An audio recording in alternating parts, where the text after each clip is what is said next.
Today's episode of the PhysioFactory is dedicated to upper extremity stability. So if you're having issues in your shoulder or elbow, hand, wrist, this is a great place to start because a lot of dysfunction in the upper extremity is due to scapular instability. So kind of getting the base of or the attachment of the upper extremity stable is really important for future movement.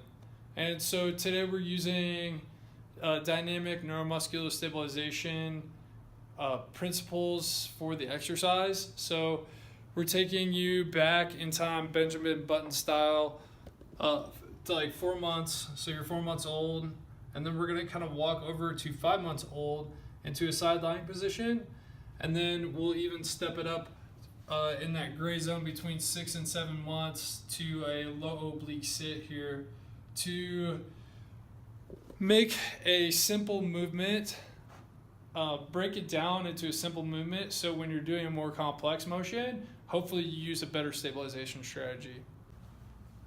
To get started, review the breathing and practice that for about 30 seconds to anywhere from 30 seconds to a minute. So just get some repetition in the 3 month supine, 4 month supine position, and really hammer home the core stabilization. So nice, good, solid breaths into the low back and core here. And so then the natural progression of the baby is to turn, start with the eye motion and then turn the head into the turn. And then they will eventually turn onto their side. And the elbow will be the first point of support. The elbow and the knee to hit. And so here, just as you're moving on your back, the hips and the shoulders are in the same plane.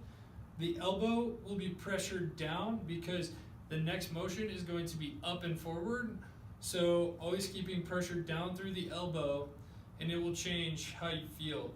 And so then we are starting with a broken down version of this. So keeping the shoulder and the hips in the same plane, you will rock backwards and forwards and backwards and forwards.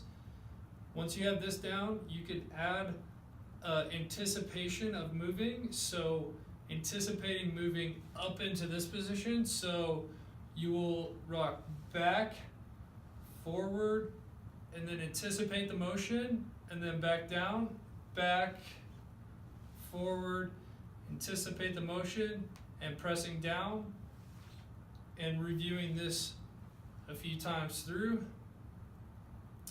And so you'll do about 10 repetitions of this individual one.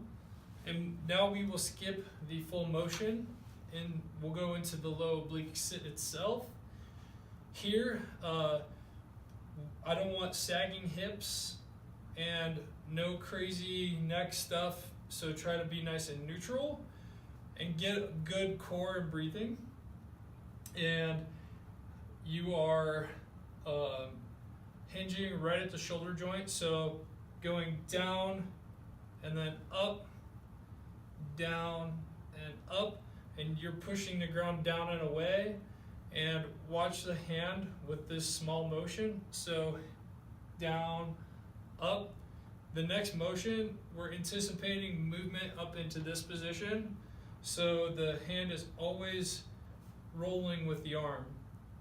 Down, up, up. And so then you'll do another round of 10 of these. And once you do 10 down here and 10 up top, skipping the middle motion, you may be ready for the full motion itself. So get a solid core and pressure down through the elbow. So you're going to rock forward with shoulder and hips, pressure here, and then you go through the full motion.